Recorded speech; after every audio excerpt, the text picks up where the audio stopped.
Could we see another stimulus, folks? That's what we're going to be talking about on today's show. A new $4,000 stimulus is in the works from the Senate at this hour. Yes, I know they're on vacation, but a new bipartisan $4,000 stimulus plan is emerging.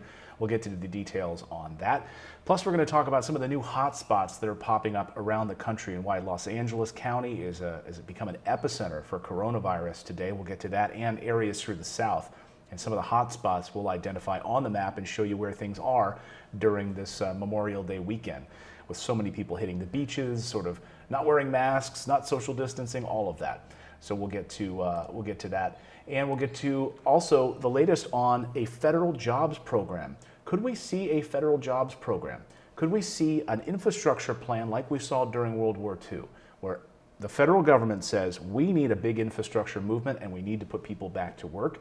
Could we see that? Well, there's a plan, something floating around right now that could take heed. And we also know that President Trump has been in favor of a big infrastructure bill. So could some version of what we're about to talk about come to the fore?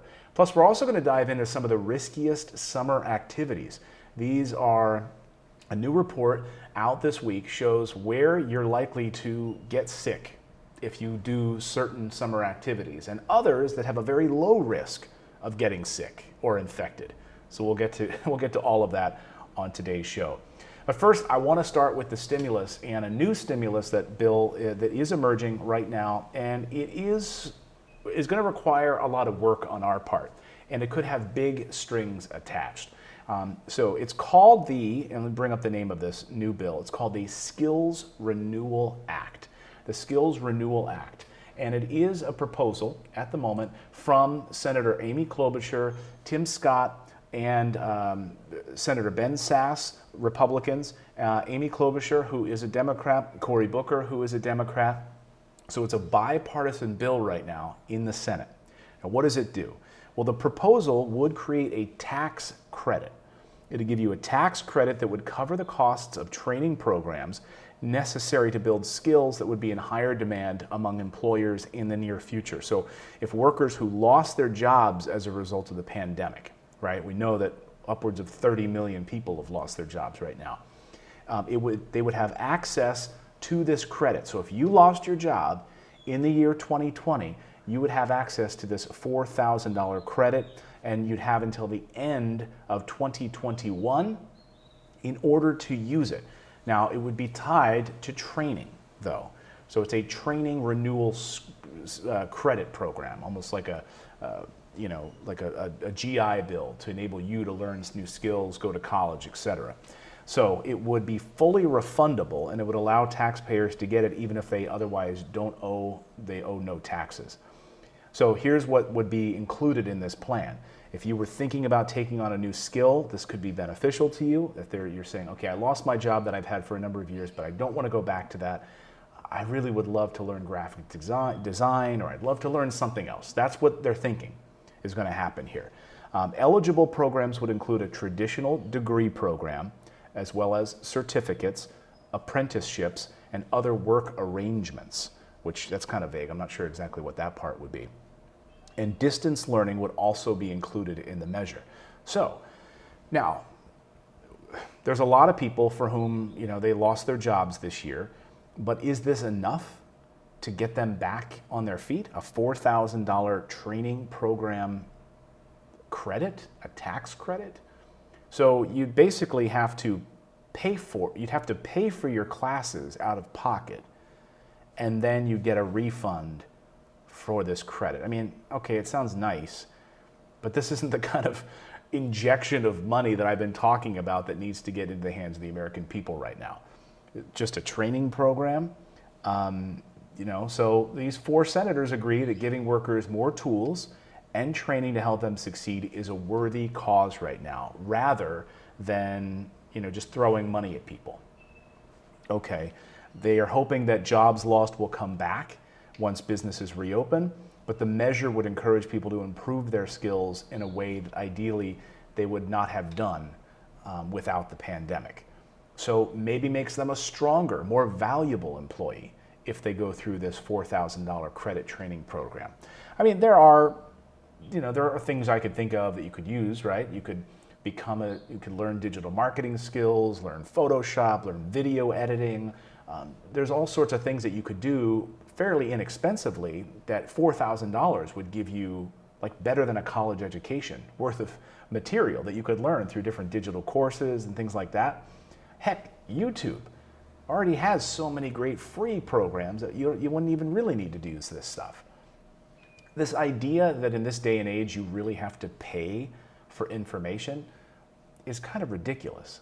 If I want to learn about the history of the Spanish-American War, I can pick up a book at the library, or I can watch some YouTube videos, watch some documentaries for free on the internet. You mean to tell me I have to pay $3,000 for one class at some rich university? No, absolutely not. So I don't know. This idea of paying for this information is ridiculous in a way. They say that we need to do more, or at least I say we need to do more. Many people wouldn't call a $4,000 tax credit enough. They really wouldn't even call it a stimulus check at all, even though that's how it's being promoted by these senators. Okay, if it's going to foster some economic growth, maybe. What do you think in the comments? Do you think that this is going to do anything to lift people up? I mean, again, you're going to have to pay for the course first out of pocket, right? You'd have to pay for the college degree, you'd have to pay for the digital training course, and then you get a tax credit on your taxes that next year. So you'd have to wait till 2021 to get that money back. So I'm going to get out my credit card right now, and I'm going to go to some online university and buy a $1,500 training course on Photoshop or how to learn how to video edit.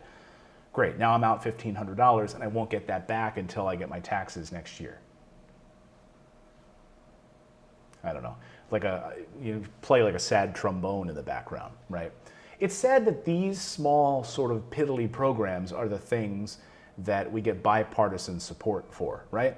Oh yeah, a very small sector of Americans are going to take anyone up on this, let alone remember that they even have this tax credit. How many of these individuals are going to have a CPA, a tax accountant that's savvy enough in a year's time to even remember that they did this online training program in order to get the money back? During the Trump tax cuts, so many even well-off, smart CPAs screwed up people's tax returns left and right, and they didn't take advantage of all of the tax incentives and tax cuts that were in the Trump tax plan back in 2016 or 2017. My tax guy is a genius. He had to go in and fix so many other CPAs' tax returns because they left out all kinds of incentives that were in the tax code. So you're meaning to tell me like a low-income worker who is going to learn a new skill is then going to have a CPA that they hire that's going to be able to make sure that they get this credit back on their taxes? I mean, I hope H&R Block, if they're savvy enough, they get up on this stuff. And I hope people keep their receipts so they can get this money back. Anyway, this is the new bill. It's called the Skills Renewal Act. It's floating right now in the Senate. It would give you $4,000 as a tax credit if you lost your job in the year 2020. Here's the thing. What about the people that don't have a job and didn't lose their job as a result of the pandemic? These people are sitting at home. Wouldn't that be a huge injection into the economy to get people who just feel so defeated that they can't find a job, give them an opportunity to learn a new skill right now? Forget the people that just lost their job. They're fresh out of work 2 months. Do you think their skills have atrophied that much? I think the people that have been out of work for maybe 2 years, who've been really trying to find something or want to learn something but they can't afford college, want to learn a new skill, that could help lift up those people. But no, it's just for the people that lost their job as a result of the pandemic in the year 2020. You'd have access to this credit and you'd be able to use it up until the end of 2021 to get this eligible training. So that's one part of this. Let me know in the comments what you think about that. Let's talk about now Social Security and how many of you have been waiting. Right now, if you're on Social Security, you're on SSDI, SSI, Veterans Benefits, and you still have not received your stimulus check. Well, we've gotten an update today from the IRS because it seems like they're admitting what a disaster this has been. What a disaster, the rollout of benefits being paid directly to those that already have a bank account set up. It's been a mess, right? Arguably, you should have gotten it sooner than anybody else because you had a bank account already set up and you were receiving your monthly Social Security benefits. Now, here's just an example. Here's one gentleman, David. He's been getting his Social Security payment for 17 years. It comes as a direct deposit into his account. He's 73 years old, and he says they can't seem to get one stimulus check into my account that they already have on record. It just doesn't make sense to him. Yeah, and it doesn't make sense to me either. Now remember that the IRS was telling us, the Treasury Department was telling us, look, if you have Social Security benefits, if you have SSDI, SSI, you have a Veterans Affairs benefits, you don't have to do anything. You don't have to do anything because you're already set up in the system. If you have dependents that we don't know about, you'll have to go in and add them. Okay, you'd have to go in and add them. They still screwed that up, right? Because so many people got less than they should have or more than, it was a mess. But now we're learning that these two departments have not been speaking. So the Social Security Department just doesn't speak to the IRS. So they don't have access the way that they thought they did. These government agencies are so archaic, they don't speak to each other. Totally different bureaucracies. So they're also now admitting that they have, as of today, the IRS is saying that they're now adding an additional 3,500 telephone employees, telephone representatives, to take phone calls about your stimulus checks. So if you have Social Security benefits and you still haven't received your check, what they're saying is, number one, to go to their website, go to irs.gov, and then go to the Get My Payment tab. It should give you an update. Now, if it doesn't, then you have to try to get on the phone with them.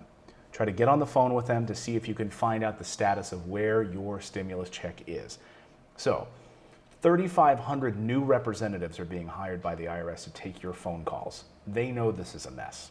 3,500 people? You recall last week when we called the IRS, what a disaster that was. We just got an automated system. No human being. We tried to get through. We tried to find out the status of a stimulus payment. Couldn't. And they routed us back to their website again. It's a terrible system. It's incredibly disheartening how this thing is structured.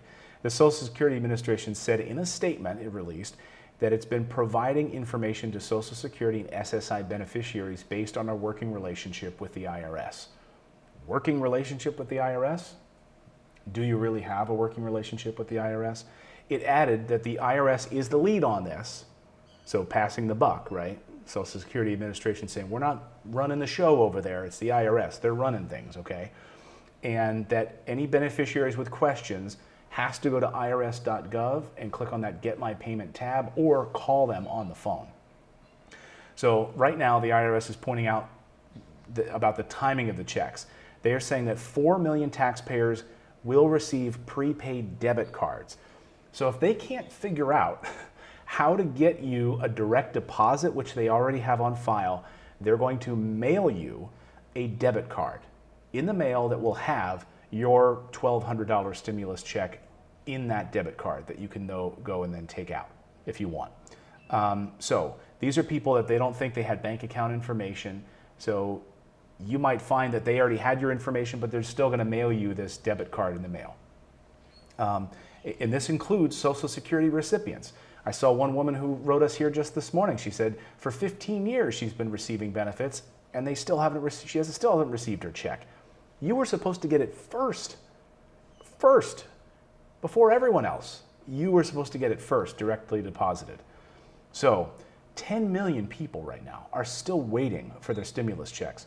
The Treasury said about 140 million have already gone out.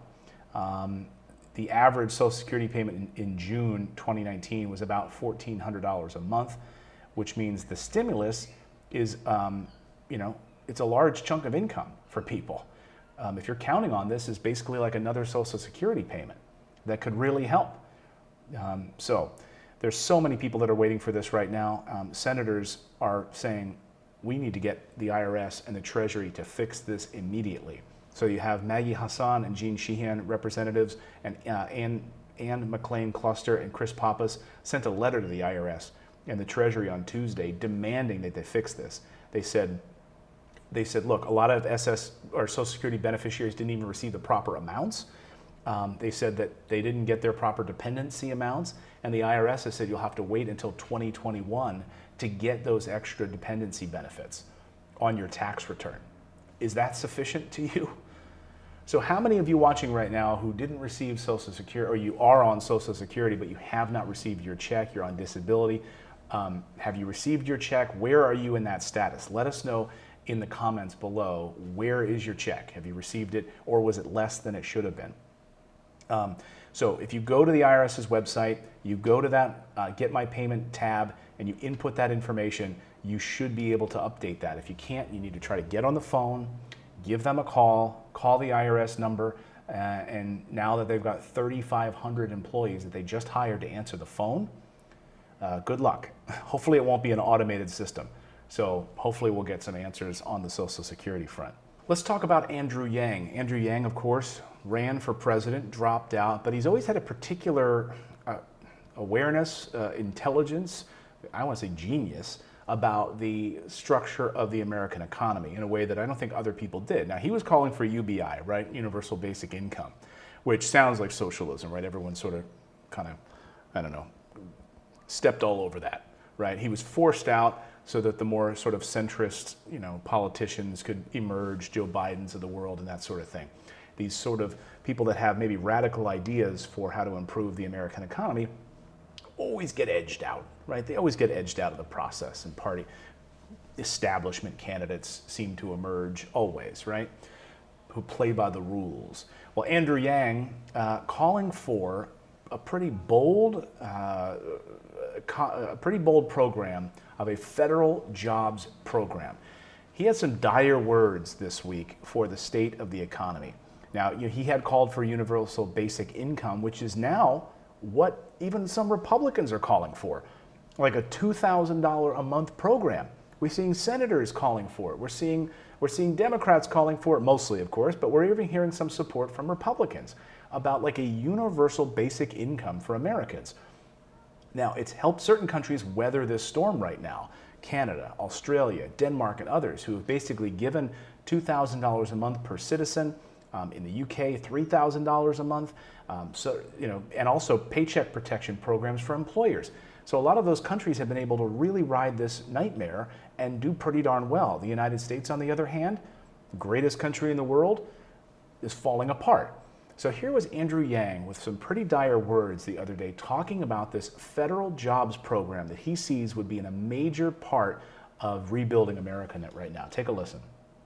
If we don't do anything, their future is bleak. That's why we need a new Marshall Plan scale initiative to get millions of Americans back into the workforce, to rebuild the country. We should be hiring healthcare workers, people to literally rebuild the country in the form of a giant infrastructure plan, a mental health initiative, anything we can do to get people back to work, because we're in a deep, dark hole that will not resolve itself without some massive intervention, and that should be led by the federal government.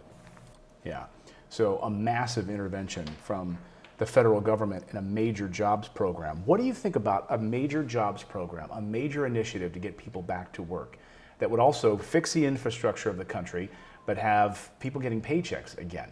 It would, lift people up and get our economy rolling again, like a war. Like we're in the middle of a war. World War II, Great Depression. He sees this as a dire circumstance right now. He went on to say in this interview some pretty telling numbers. He talked about how billionaires during this pandemic became $434 billion richer during the pandemic. Talk about this disparity between these classes right now. $434 billion. I mean, our country is being ripped into two right now. I mean, it was already going there over the past few years, but now it's even more apparent, the haves and the have-nots.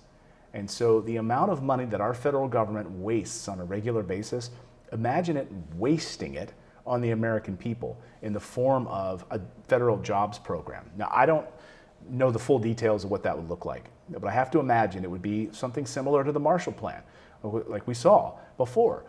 building roads, bridges, infrastructure, and getting people back to work. Of course, then we saw what the 1950s looked like, a boom. You know, it was 10 years of a boom times in America as a result of coming out of World War II and what those programs did for this country. Let me know what you think of that. I'd love to hear your comments on this federal jobs program. But Andrew Yang went further because he's talking about something other people really aren't talking about, which is the unemployment numbers in this country right now and how troubling those numbers really are. Because this idea that we're going to reopen and guess what, all of those numbers will just return to zero is garbage. He says we're in for a major awakening. Take a listen. And we have to face fact that 42% of these jobs will not come back. You're looking at essentially long-standing or permanent job loss of 15 million plus. And for reference, the Great Recession cost us less than 9 million jobs. So you're looking at something almost 2 times the Great Recession permanently. 2 times the Great Recession permanently.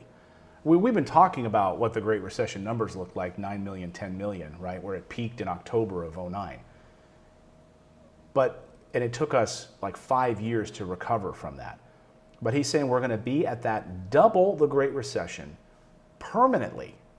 Permanent unemployment at that number. That is mind-blowing. To think about that just in February of this year, we were at the lowest unemployment in our nation's history, 3.5% unemployment. Companies couldn't find workers. They were struggling to find workers. They were having to move to robots because they couldn't find workers because there were just not enough. They need more workers for jobs. They can't find the people.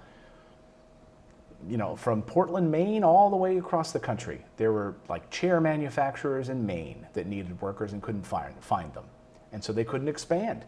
Think how much more our economy would have expanded if they were able to find those qualified workers. We just couldn't find them. And so now we're going to have double unemployment, double the unemployment that we saw from the Great Recession permanently. So even if we go in half, 30 million people have lost their jobs, 36 million people, 38 million people, upwards of 40 million people. Even if we go down to 20 million, we still have 20 million people out of work. I mean, it's mind-blowing what that's going to do to our economy. So calling for a federal jobs program may be exactly what we need. If you can hire 3,500 IRS representatives to answer the phone because you can't seem to get checks out to people on time, right? Then you should, maybe we could hire, thousands more to get this economy flowing in the right way again. I'd love to hear your thoughts on a federal jobs program. Let me know in the comments below.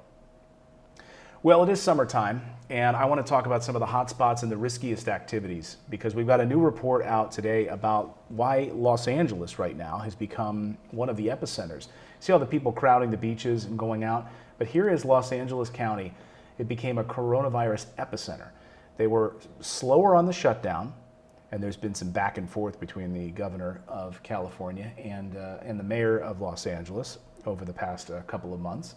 And because of poverty and population density, public transportation and others, Los Angeles County is becoming one of the major hotspots right now, and throughout the South as well. We're seeing new cases popping up in Texas and Alabama and North Carolina and Florida. And so, and all of these people this weekend, of course, going out to these beaches. I'm concerned about Maryland, Virginia, and Washington, D.C. So many people going to these beaches, and people in Los Angeles at Hermosa Beach were saying, I can't believe it. Oh, there's so many people on the beaches, and none of them are wearing masks, and they're all right on top of each other, and no one's social distancing at all. There was a pool party that all these kids went to a pool party, and all of these people got sick with coronavirus from this pool party because everyone got together in one space. And here are the hotspots right now across the country. This is as of this morning. You can see these red circles are where we're seeing new outbreaks, new cases. Texas, we're seeing in Houston, big spike in cases. Look at Los Angeles and Los Angeles County. Some big problems across look at that. Los Angeles County with a huge spike in cases and all of these deaths in in a short amount of time. So, and through New Mexico into Arizona, just sort of devastating numbers right now, really, really troubling.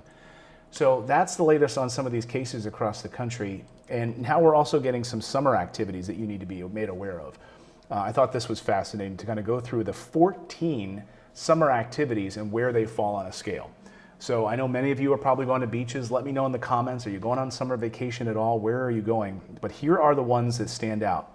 Okay, are you at risk if you go to a backyard barbecue?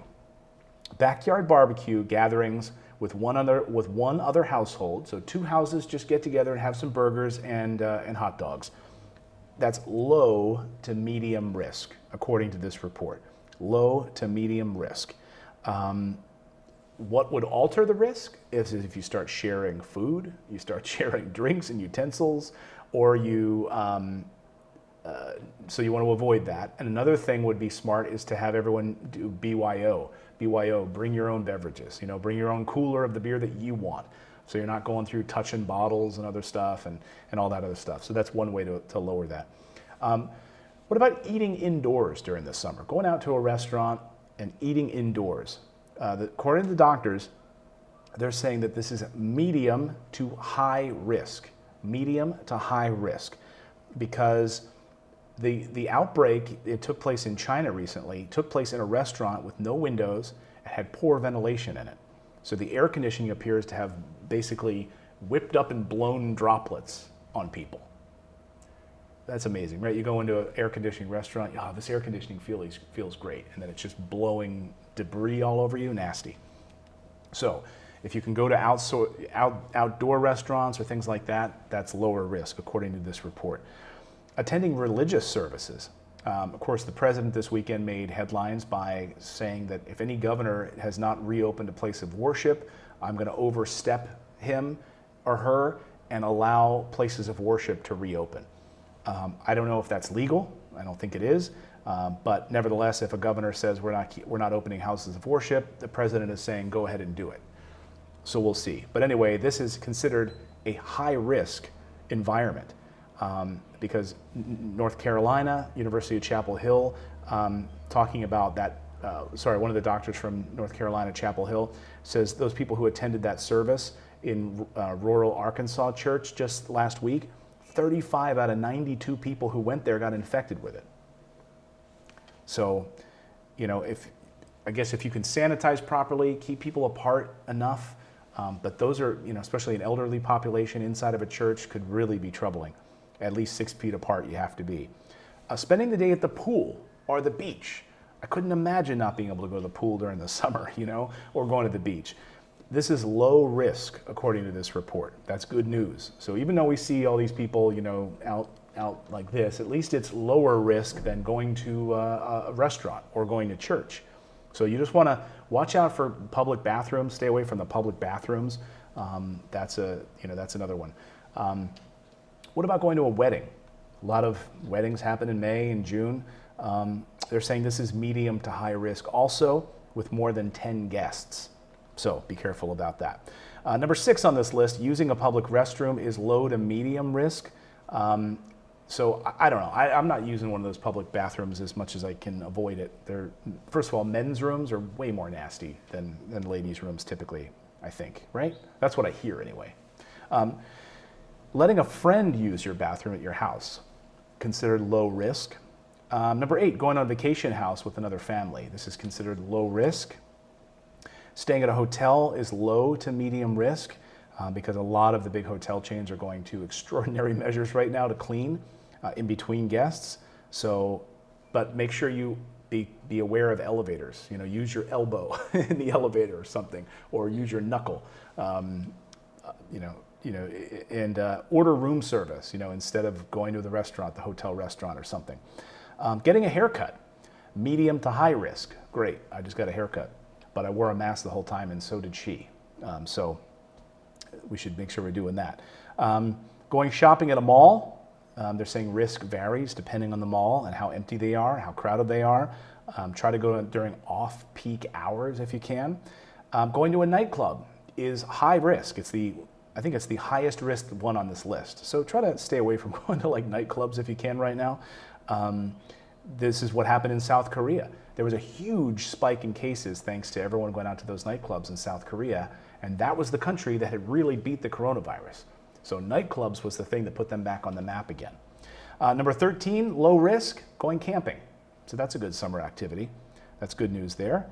And exercising outdoors is also low risk. So among the things that I would like to do, go to the beach, low risk. Go to the pool, low risk. Exercise outdoors, low risk. Go camping, low risk. I like eating at restaurants. That's medium to high risk. So maybe try to eat at an outdoor restaurant as much as you can. There you go, folks. So those are 14 different things that are during your summer activity that could cause you some pain. So please be safe this summer. I'd love to hear what your plans are this summer. Drop me a comment below. What do you plan to do this summer? And I hope that you are safe. And if you're new here, please subscribe to the channel. We try to do this show Monday through Friday, 9 a.m. Eastern time, to empower you and your personal finances, to help you get through this crazy time that we're all in right now, and to have, give you this power, empower you with this knowledge about what's going on in the economy, with the Senate, Congress. I've covered them for a number of years, and so to try to parse what they're saying, try to help you as much as I can. So thank you so much.